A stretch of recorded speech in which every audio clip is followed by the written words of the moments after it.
Hello Agilists. Welcome back to Agile Scrum Mania, your space to master Agile and Scrum practices. Today's topic is user story estimation advanced techniques.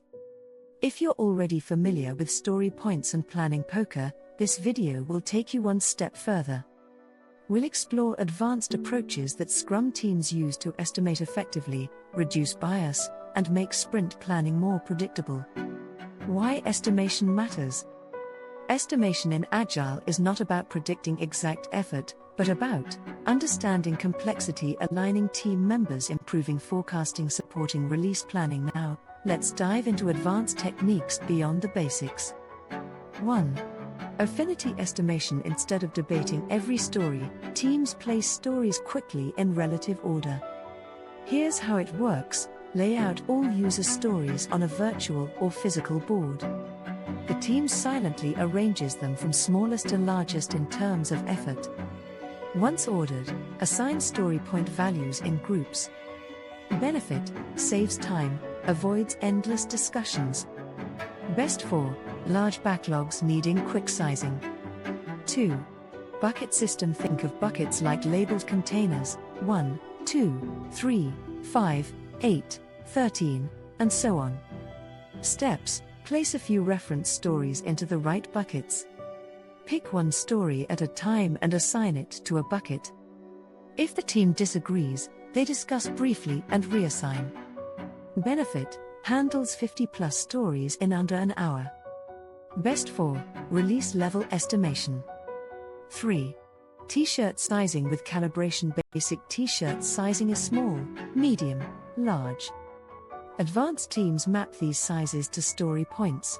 Example: small equals 3 points, medium equals 5 points, large equals 8 points. Benefit: keeps things simple yet structured. Best for teams transitioning from abstract story points. 4. Voting estimation. Each team member gets a set number of dots or votes. They vote on the size of a story by placing dots under an estimate. The majority vote decides, but outliers explain their reasoning.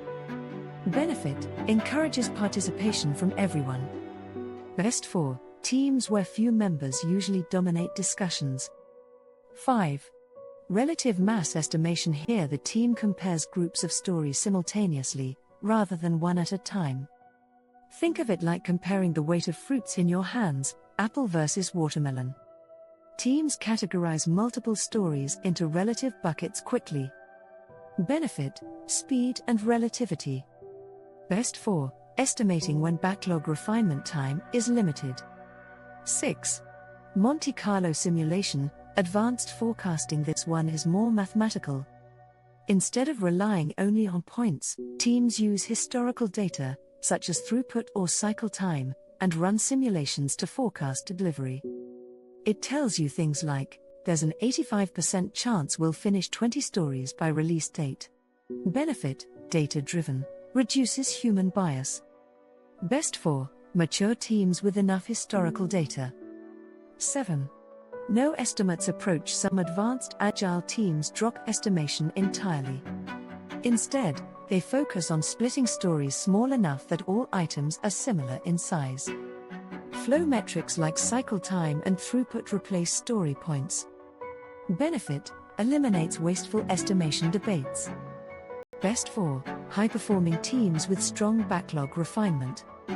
Key takeaways: estimation should be lightweight, collaborative, and relative. Use the right technique based on team maturity, backlog size, and context. Remember, the goal of estimation is shared understanding and predictability, not perfection.